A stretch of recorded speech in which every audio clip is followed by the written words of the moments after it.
Horas kesayangan Inang, apa kabar? Sudah lama dan sudah banyak sekali yang bertanya-tanya bagaimana sih kelanjutannya kasus Sambo dan kasasi ya, yang sedang dalam kasasi. Karena memang di PT dan juga di kasasi itu kan adalah satu proses yang senyap ya, yang tidak ada liputan, tidak ada saksi, tidak ada lagi yang seperti persidangan kita lihat di Pengadilan Negeri Jakarta Selatan. Banyak yang bertanya kepada Inang bagaimana update-nya, lalu bagaimana kelanjutan dari urusan perkara ini ya. Karena pada waktu itu bukan hanya soal hukuman mati yang dijatuhkan kepada Sambo, tetapi juga kan banyak tuntutan lain yang pada saat itu masih belum dijalankan. Kita sudah kedatangan kesayangan kita semua, Martin Simanjuntak, Pak Tuwo. Selamat datang Pak Tuwo. Horas. Dan Parulian Nababan. Horas. Nah, ini sudah hampir, bukan hampir. Kalau ini Juni kan berarti sudah 1 tahun ya. Ya kan, itu kan pada waktu itu kan Juli ya. Tanggal 8 Juli, sudah hampir 1 tahun. 8 Juli. Nah, kita sendiri masih hangat dan belum lekang dari ingatan bagaimana bukan hanya dramatis, tapi bagaimana seluruh Indonesia, seluruh netizen, seluruh Indonesia, seluruh emak-emak mendukung Joshua, mendukung Kamarudin Simanjuntak, Martin, Nelson, Johnson Panjaitan, dan seluruh tim kuasa hukum ya. Nah, Pak Tuwo, kira-kira dalam tahapan ini ya, bagaimana situasinya dan apa yang bisa kita bagi kepada para netizen dan juga penonton yang dipenuhi dengan banyak tanda tanya. Apakah Sambo di penjara baik-baik saja, dan apakah kasasinya akan segera menguatkan apa yang diputuskan oleh PT atau sebaliknya ya? Lalu apa update-nya kira-kira nih Pak Tuwo? Update-nya yang pertama kan setelah kemarin Majelis Hakim tingkat banding ya menguatkan seluruh putusan para terdakwa ini ya. Kan setelah kurang lebih sebulan itu ya, karena kan para terdakwa ini bisa mengajukan kasasi apabila putusan terkait itu sudah diterima secara langsung. Akhirnya mereka semua mengajukan kasasi. Yang pertama kali mengajukan kasasi itu setahu saya yang diliput media yaitu Ricky. Lalu menyusullah semua mereka kasasi. Nah, terkait kasasi ini ya, kalau untuk kemungkinan ya, yang sudah dihukum maksimal kan nggak mungkin lagi naik.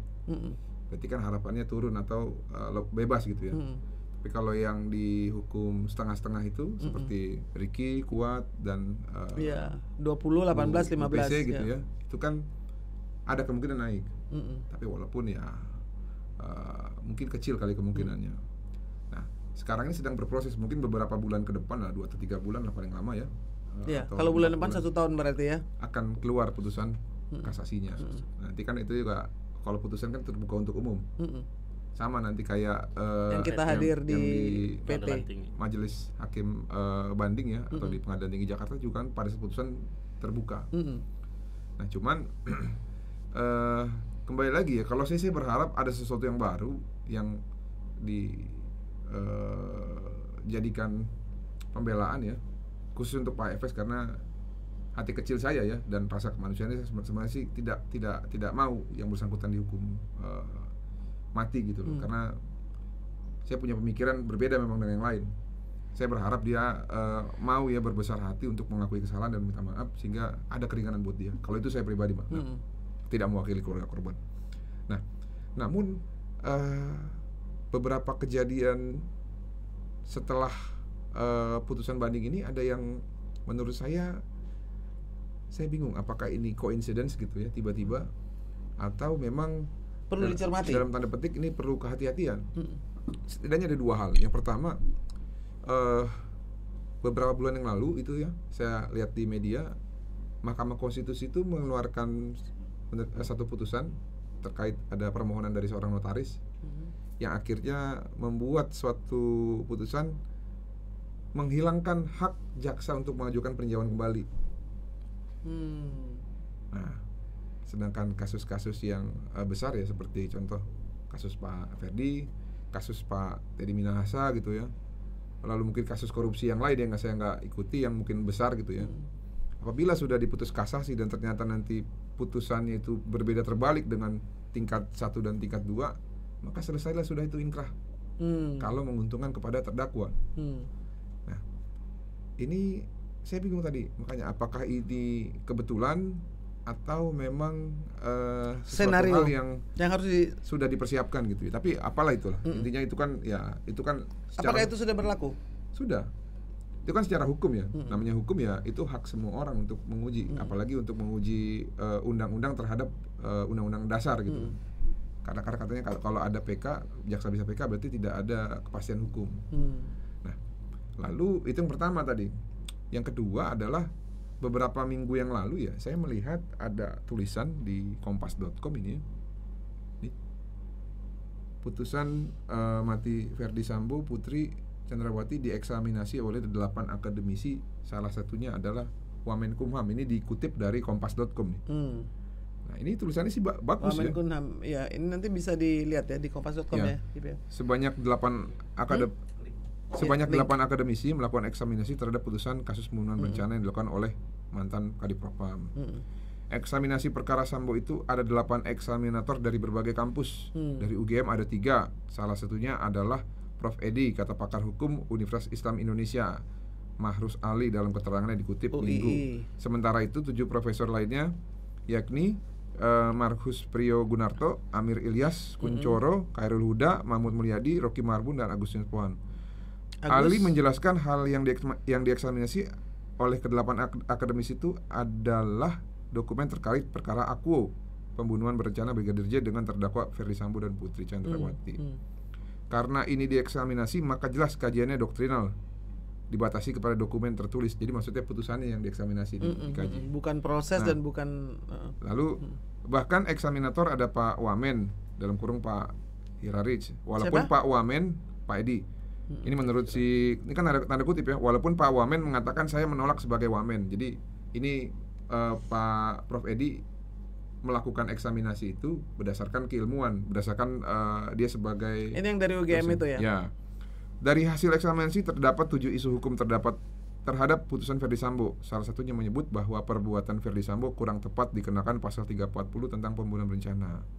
Tanda kutip, untuk Pak Ferdi Sambo ada 7 isu. Pertama, apakah perbuatan Ferdi Sambo masuk 340 atau 338? Memang secara umum mengatakan bahwa ini sebenarnya tidak tepat untuk pasal 340 dan lebih tepat 338. Ini menurut majelis eksaminator yang terdiri dari 8 orang itu. Tapi ini kalau dibilang tanda kutip, sepertinya ini kutipan dari Pak Mahrus nih, yang orang UII. Dari UI, Universitas Islam. Lalu yang berikutnya, menurutnya dalam perkara Ferdi Sambo, majelis hakim hanya memiliki 1 keterangan saksi, yaitu saksi pelaku atau justice kolaborator Barada Richard Eliezer. Sementara itu majelis eksaminator berpandangan putusan kurang tepat jika hanya berdasarkan 1 keterangan saksi.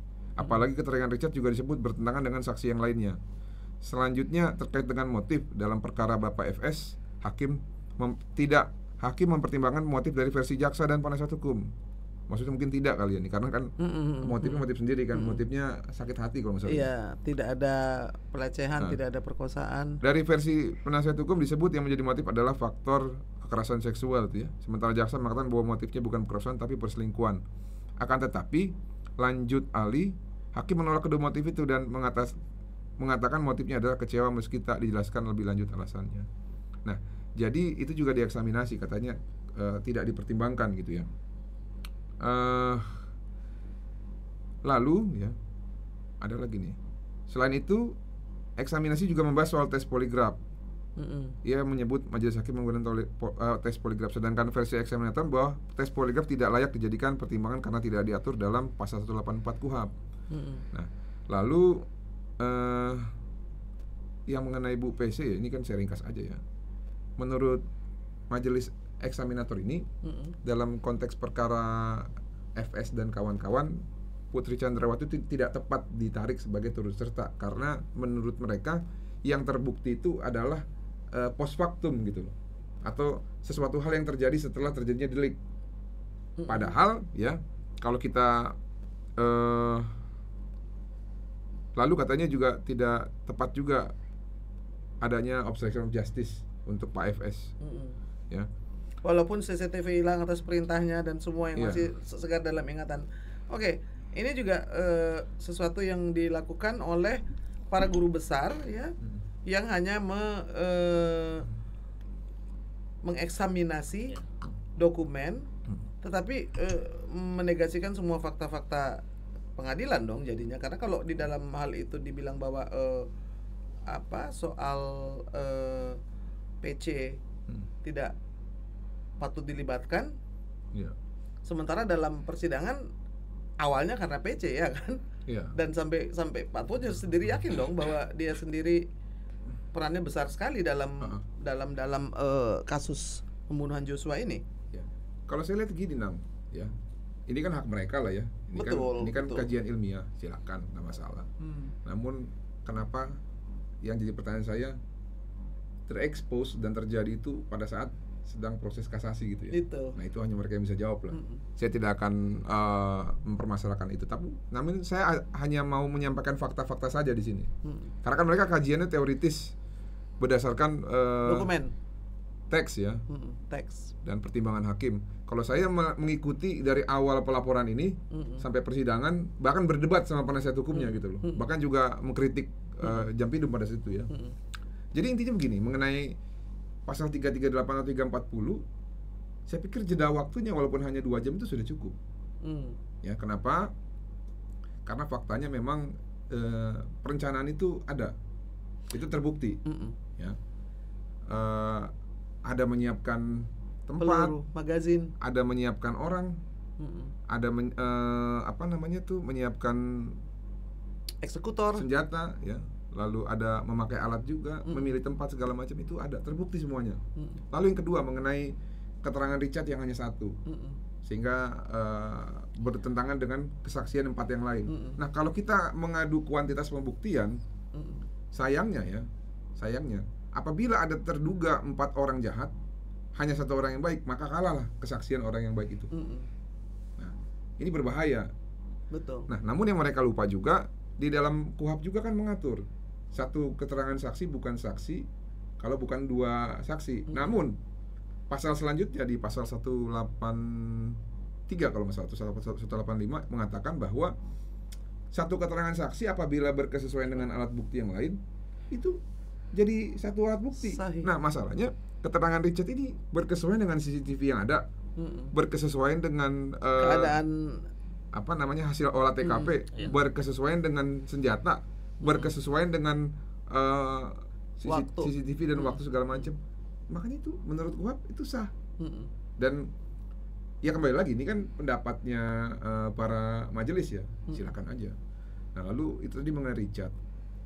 Yang berikutnya mengenai sama bahwa tidak patut dikenakan obstruction of justice itu kalau menurut saya absurd. Nah ini kan awal itu sudah obstruction of justice besar-besaran dari mulai CCTV disambar petir. Kan ada yang namanya konkursus realis itu ya, pasal 64 perbuatan berlanjut. Jadi pasca melakukan suatu pidana itu dia lakukan lagi pidananya. Nah, makanya ini dakwaannya kumulatif. Satu kesatuan atas 2 perbuatan. Nah apakah memang tidak tepat diterapkan obstruction of justice karena 2 pelakunya adalah orang yang sama? Ya memang saya bukan ahli hukum lah. Intinya saya nggak mungkin ngeritik prof yang lulusan guru besar segala macam dan mahir bahasa Belanda. Tapi intinya di persidangan terbukti. Kita juga melihat bagaimana kesaksian dari profesor-profesor yang pada waktu itu dari soal hajar dan tembak itu saja aneh. Di persidangan terbukti. Ya.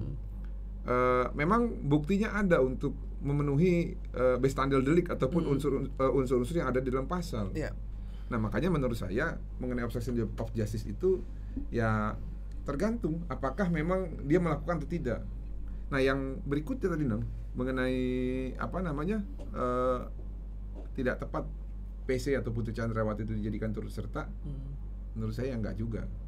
Karena memang kita tahu bahwa pemicu dari semua ini, dan ini berdasarkan putusan juga dari Pengadilan Negeri Jakarta Selatan dan juga putusan Majelis Pengadilan Hukum Banding itu menjelaskan bahwa pemicunya adalah Putri Chandrawati. Sehingga perbuatan yang bersangkutan ketika menyampaikan itu kepada suaminya, padahal itu tidak terjadi, sehingga membuat Pak Efes terpancing emosinya dan marah. Tapi marahnya menurut ahli kriminologi UI Pak Muhammad Mustafa itu marahnya yang masih bisa merencanakan. Marah yang tertunda. Dan itu tidak bisa disebutkan spontan lagi. Kalau saya pikir sudah selesai ya soal itu, dan itu menjadi tanda tanya. Setelah itu selesai ya soal obstructions of justice, ya kan, soal juga apakah itu 340 338, lalu ada kajian yang mengatasnamakan guru besar ya. Tadi kan ya kalau Pak Tua sopan lah ya, tidak ingin membantah yang guru-guru besar berbahasa Belanda, tapi jangan lupa pada waktu urusan kasus Joshua itu ada amicus curiae yang terdiri dari 99 guru besar gitu. Jadi kalau ada 99 guru besar yang pada waktu itu hadir dan ingin menyaksikan bahwa peradilan itu berjalan dengan semestinya, 8 guru besar ini harus juga berhadapan dengan 99 guru besar yang menjadi amicus curiae. Pada waktu menjadi amicus curiae itu adalah pada saat di persidangan gitu. Bukan pasca post setelah PN dan PT dilakukan. Jadi kalau saya pikir sih memang itu, kalau memang mau menjadikan itu kajian ilmiah, mari menjadikan itu kajian ilmiah, dan banyak juga guru-guru besar lain, ada 99 orang yang bersedia untuk membela keputusan hakim dan proses peradilan pada saat itu, ya kan. Kalau menurut saya gini, makanya kan saya berpikir begini, apakah ini suatu kebetulan gitu ya, ataukah kebetulan, ini satu, atau memang ini ada yang suatu hal yang terencana gitu. Karena kewenangan PK hilang, terus tiba-tiba ada opini atau kajian ilmiah ya. Ya saya nggak tahu, mudah-mudahan aja nanti pembelaannya Pak Efes nggak persis sama seperti itu ya. Kalau persis sama ya berarti ada engineering, rekayasa atau senario yang dari awal sampai akhir itu dilakukan terus-menerus oleh Sambo dan PC. Jadi kalau dalam soal ini saya pikir kita berarti masih harus terus mengawal. Makanya ini penting sekali Pak Tua, terima kasih sudah ada waktunya meluangkan waktu, karena ini kita bisa berhasil ini karena satu pengawalan dari publik, netizen, media, bahkan juga tadi para guru-guru besar yang ikut seluruh elemen bangsa ini ikut mendukung, ya kan. Jadi saya pikir kita harus mengingatkan juga bahwa ini proses belum selesai, ya dong. Sekarang sudah dicopot haknya jaksa untuk PK dalam masa kasasinya Sambo ini. Lalu ada kajian 8 guru besar yang eksaminasi. Itu menurut gimana? Ya, Ina. Nababan. Apa menurut? Ada tambahan. Bagaimana menurut Pak Rulian? Ya, itu. Tentang apa ini? Tentang tadi itu eksaminasi. Oh, tentang eksaminasi. Ya, kalau menurut saya kan ya namanya pakar hukum, termasuk kita kan punya kemerdekaan untuk berpendapat kan. Betul. Mengeluarkan pemikiran itu sebenarnya sah-sah aja, tidak bisa dipungkiri. Cuma kan seperti yang tadi rekan Martin bilang kan, apakah ini sesuatu kebetulan itu dilakukan eksaminasi itu karena mendekati putusan untuk kasasi, ya itu mereka yang tahu itu kan. Kita hanya berpendapat juga sebagai orang yang mengerti hukum lah, orang yang di bidang hukum juga memberikan pendapat tentang eksaminasi itu gitu. Iya, karena dari awal sejak kasus ini dimulai kan penggiringan opini itu tidak pernah berhenti. Dari mulai ini adalah 2 orang ajudan yang sedang berkelahi, dari mulai ini adalah peristiwa yang tidak ada hubungannya dengan perencanaan atau bahkan pembunuhan. Eliezer berdiri sendiri sebenarnya kan secara penggiringan opini sampai dipecat itu Kapolres Jakarta Selatan, sampai Kompolnas sendiri juga harus memberikan kesaksian yang bertentangan dengan realita pada waktu. Jadi penggiringan opini ini jangan main-main kalau menurut saya. Penggiringan opini dan pemerkosaan terhadap hukum. Kenapa saya bilang begitu? Gini. Pemerkosaannya tuh bagaimana Pak Tua? Bisa satu kasus ya yang tidak ada baik orangnya, perbuatannya, gak ada itu. Pada tanggal 8 Juli tidak ada pemerkosaan, tidak ada pelecehan, tidak ada percobaan pembunuhan, tidak ada juga Joshua di kamarnya Bu Putri, yang mencoba menodongkan, nggak ada semua itu karang-karang. Itu semua karang-karang. Tapi bisa naik jadi satu kasus di Polres Metro Jakarta Selatan, dan bahkan naik penyidikannya itu di mana? Di Polda Metro Jaya. Nah makanya di Polda Metro Jaya. Pada saat itu ada juga kan keterangan ahli dari ahli apa itu ya, kalau nggak salah ya, ahli apsifor atau ahli psikolog forensik, yang katanya itu pengganti visum karena visum nggak ada. Itu bisa menjadi pengganti visum. Saya bilang gimana sih? Kan pemerkosaan itu kan fisik, merusak kesehatan. Bukan merusak kesehatan, merusak alat vital. Iya, kesehatan maksudnya kesehatan tubuh. Jadi alat ukur yang pertama itu parameternya bukan jiwa, fisiknya dulu. Betul. Lihat apakah kesaksian korban itu sesuai dengan kerusakan yang terjadi pada alat kelaminnya. Kalau sudah, baru nanti untuk pendukung diceklah kadar psikologinya gitu loh. Apakah visum et repertum ada visum et repertum psikiatrum, apakah dia terguncang jiwanya, ada trauma atau tidak. Kalau ini enggak, karena enggak ada visum et repertum, mereka bilang oh bukti surat kan ada yang lain.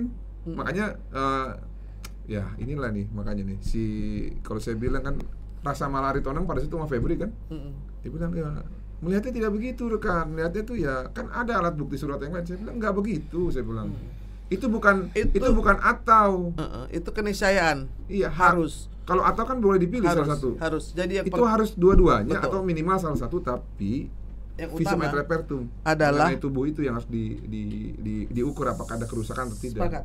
Saya bolak-balik berbicara termasuk dengan Reza Indragiri, salah satu psikolog forensik, bahwa dokter umum adalah yang pertama kali harus memeriksa apakah ada luka, apakah ada sobek, apakah kalau dia masih virgin ada selaput darah yang robek, apakah ada celana yang terkoyak dan lain-lain. Ada karena itu akan ada bekasnya pada tubuh ketika terjadi pemaksaan. Itu yang nah makanya kita jangan pernah lupa juga ketika ada kuasa yang dipegang oleh orang ya, dan juga jejaringnya, ternyata hukum pun bisa diperkosa gitu. Perbuatan tidak ada, orangnya tidak ada di situ, tapi bisa jadi berkas penyidikan. Itu ngeri nang. Ngeri. Ini ketahuan, nggak ketahuan gimana? Nah makanya saya bilang ya kalau dikaitkan tadi dengan media ya, ya hukum aja bisa diperkosa apalagi media. Ingat gak dulu hari pertama kan PH-nya menyambangi Dewan Pers kan? Supaya apa? Supaya mengontrol pemberitaan. Supaya tidak ada pemberitaan supaya jangan negatif. ada negatif. Saya bilang apa sih ini? Kok aneh? Ya itu tadi pengiringan opini, pencitraan dan juga makanya kita senario. Kita mematahkan narasi tembak-menembak itu 1,5 minggu nang. Baru akhirnya seluruh media men-take out tembak-menembak sejak ekshumasi menjadi penembakan. Saya bilang ngeri banget ini begini.